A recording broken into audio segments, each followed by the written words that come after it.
Film ini dimulai dari sebuah berita yang mengatakan bahwa penggunaan AI, Artificial Intelligence, sudah sangat maju dan melebihi kemampuan manusia. Maka para ahli menerapkan AI dalam praktek dunia medis, bahkan dalam surgery sudah menggunakan AI. Keren banget.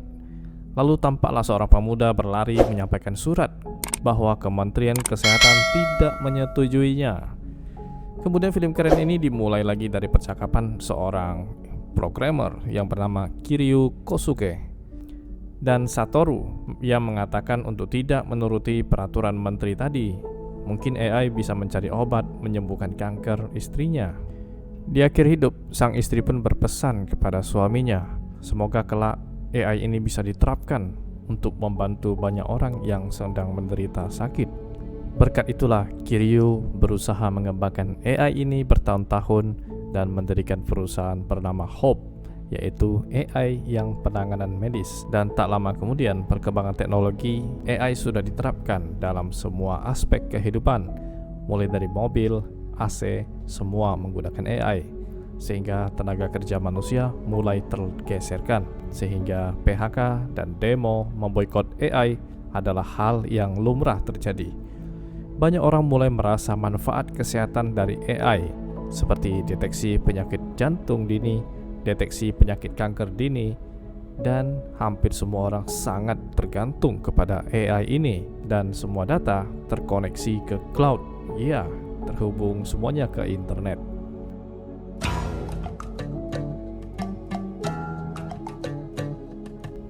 Kiryu pun tinggal di Singapura bersama putrinya.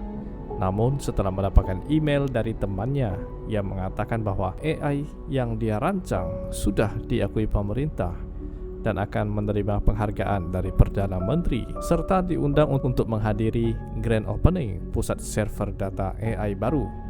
Namun sang programmer ini masih galau dengan kematian istrinya 3 tahun lalu. Akhirnya dia pun berangkat ke Jepang untuk melihat hasil karyanya. Sesampainya dia di Jepang, dia dikejutkan oleh aksi demo AI di perusahaannya, yaitu Hope. Kiryu pun mengatakan kepada anaknya, biasalah sejak zaman revolusi dulu orang-orang juga demo dan mengira bahwa mereka akan digantikan oleh mesin. Jadi ya, ini hanya orang-orang yang tidak mau menerima kemajuan teknologi. Sesampainya di gedung, dia pun disambut seperti pahlawan. Satoru segera membawa mereka ke ruang server yang canggih. Tampaklah server yang sudah menggunakan liquid cooler, dan di tengah itu server utama Hope berbentuk seperti ice cream. Namanya Nozomi. AI juga punya nama, keren banget. Saat Kiryu menyampaikan pidatonya di hadapan publik, tampak 3 orang penyusup naik ke pentas dan membentangkan spanduk yang bertuliskan hancurkan AI, jangan biarkan martabat manusia punah. Spontan mereka ditangkap security. Dia berusaha menyadarkan bahwa AI akan menginvasi manusia. Buka matamu, katanya. Dan saat dicegat wartawan dan bertanya apakah AI bisa berbahaya bagi manusia, Kiryu mengatakan bahwa Nozomi dibuat untuk menyelamatkan manusia, tidak ada diprogram untuk menghancurkan manusia. Sampai di mobil, anaknya sepertinya mencari sesuatu. Ya, foto keluarganya hilang. Dia pun pergi mencari sendiri. Namun sang ayah tidak bisa ikut karena jadwalnya harus bertemu Perdana Menteri. Tiba-tiba sang AI ini kelihatannya merubah programnya sendiri, yang menyebabkan kekacauan terjadi di rumah sakit. Karena semuanya terkoneksi ke AI, semua peralatan medis tiba-tiba error. Dan Perdana Menteri tiba-tiba dadanya sakit, sepertinya serangan jantung. Dan tampaknya ponsel kehilangan jaringan, yang menyebabkan kekacauan di ruang operasi bedah dan juga pada mobil yang memakai AI, dan banyaklah kecelakaan yang terjadi. Tampaknya AI juga menyerang pusat data servernya sendiri, sementara anaknya berada di pusat server yang akan segera diblokir. Dia secepatnya berlari, namun pintu sudah tertutup. Dia pingsan karena terbentur. Sementara itu kekacauan terjadi di setiap perkantoran karena ID tidak terbaca, dan di pusat pembelanjaan yang menggunakan digital payment pun diblokir saldonya. Sang kreator ini pun melihat laporan berita di mobil yang mengatakan kegagalan sistem terjadi di seluruh rumah sakit yang terhubung dengan AI. Sang polisi cyber segera datang untuk inspeksi. Mereka mengatakan ada keanehan pada server Nozomi. Mungkin ada malware yang menyerang, dan polisi ini meminta agar kasus ini ditangani oleh kepolisian. Dengan sekejap saja para polisi IT ini bergerak. Namun AI malah menghidupkan sistem pendingin tanpa izin. Kacau, anak ini masih dalam ruangan server. Berbahaya bagi dia. Saat Satoru memerintahkan untuk mematiin sistem, namun AI menolak. Dia tidak mau mendengar perintah manusia. Dan Satoru mengirimkan bahasa program kepada sang programmer ini. Nampaknya ini metode pembelajaran sendiri. Yaitu self-learning. Polisi pun melacak siapa yang melakukan penyerangan. Ternyata berasal dari salah satu tablet yang bukan miliknya. Waduh, siapa yang memasukkan tablet ini ke dalam tasnya? Dan dengan drone polisi yang canggih, segera mencari tahu siapa pelakunya. Dan ternyata mereka mendeteksi pelakunya adalah Kiryu. Kena jebak dia. Dengan secepat kilat, para polisi anti-teror segera menangkapnya. Namun karena anaknya dalam bahaya, dia pun berusaha lari setelah ada kesempatan. Seorang wartawan berhasil mendapatkan video saat sang programmer ini melarikan diri. Benar katanya, cepat atau lambat, kecerdasan buatan atau AI akan bermasalah.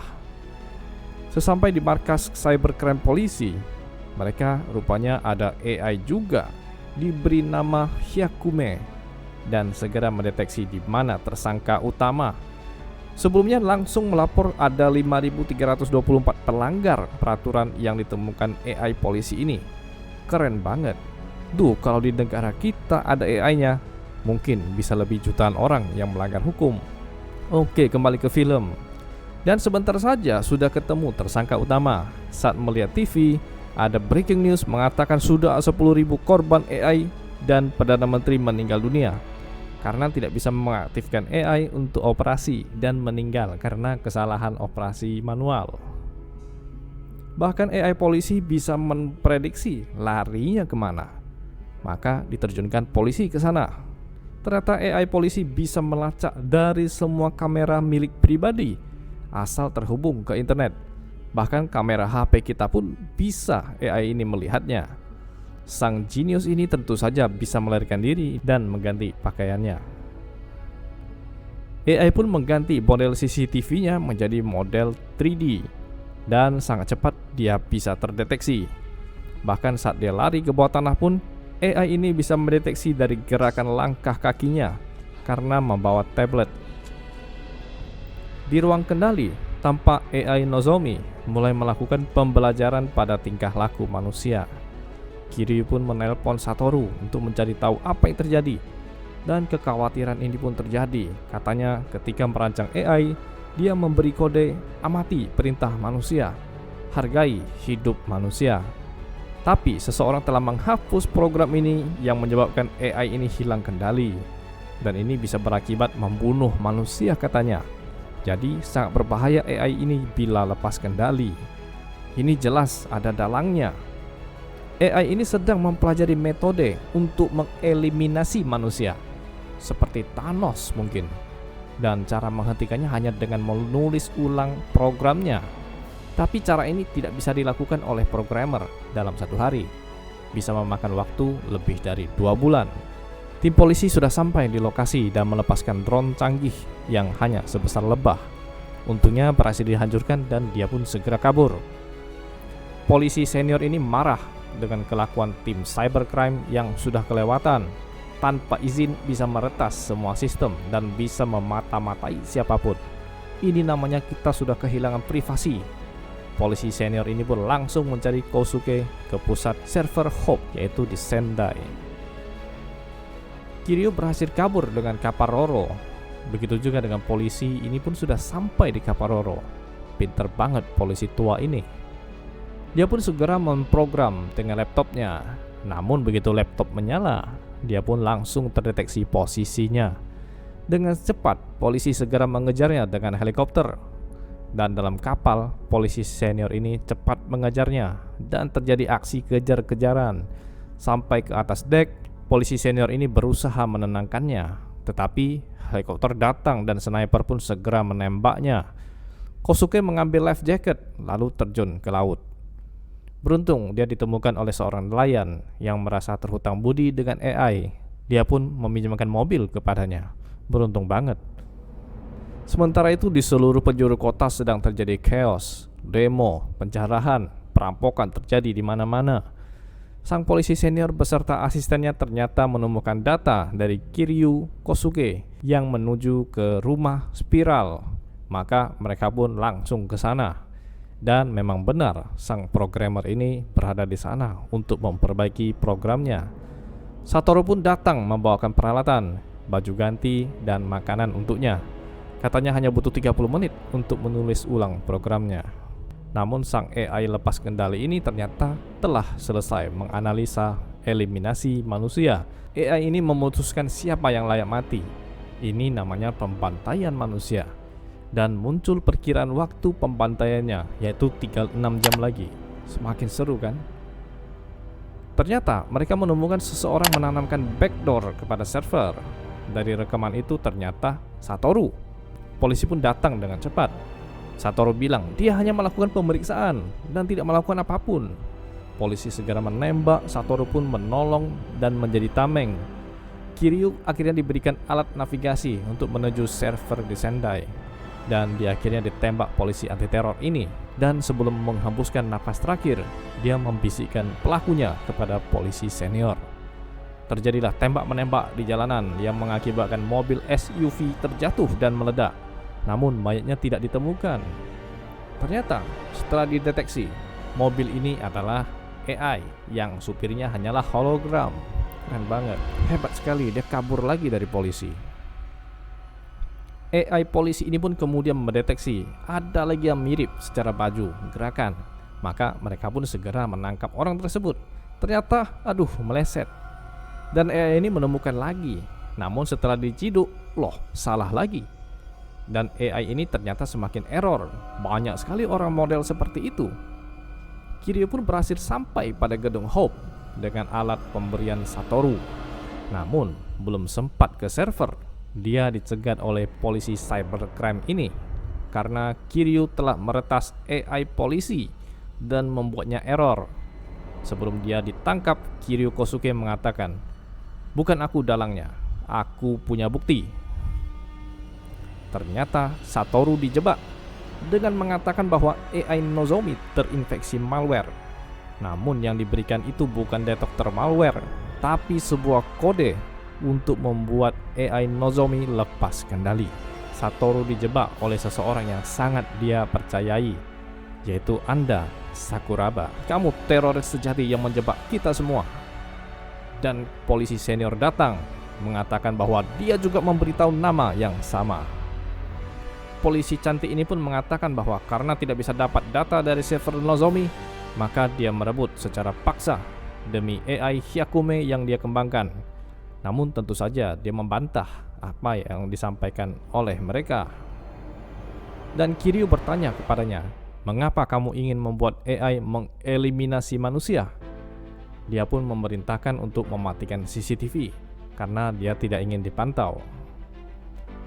Psikopat ini mengatakan bahwa jika polisi mengumpulkan data untuk memantau keamanan, itu sudah kuno, sudah ketinggalan zaman. Setiap negara melakukannya.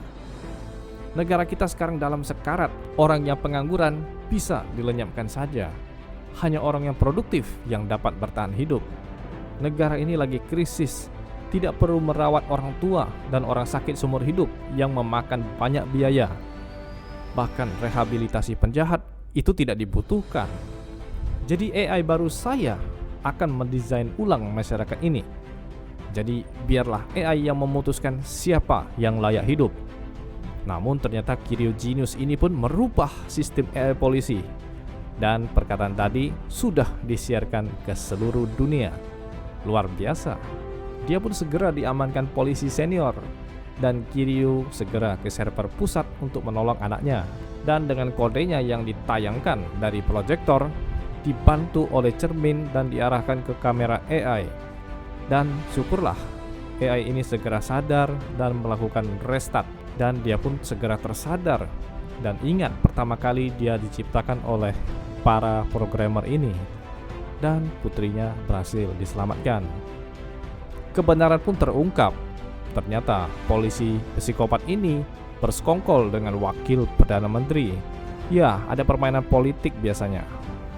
Di akhir film ini, wartawan ini pun bertanya, apakah AI bisa membahagiakan manusia? Kemudian Kiryu menjawab dengan kata-kata, apakah orang tua bisa membahagiakan anak-anaknya? Saya rasa bisa. Dan film keren pun berakhir sampai di sini. Silahkan di like, subscribe, dan komen yang positif. Dan terima kasih. Bye-bye.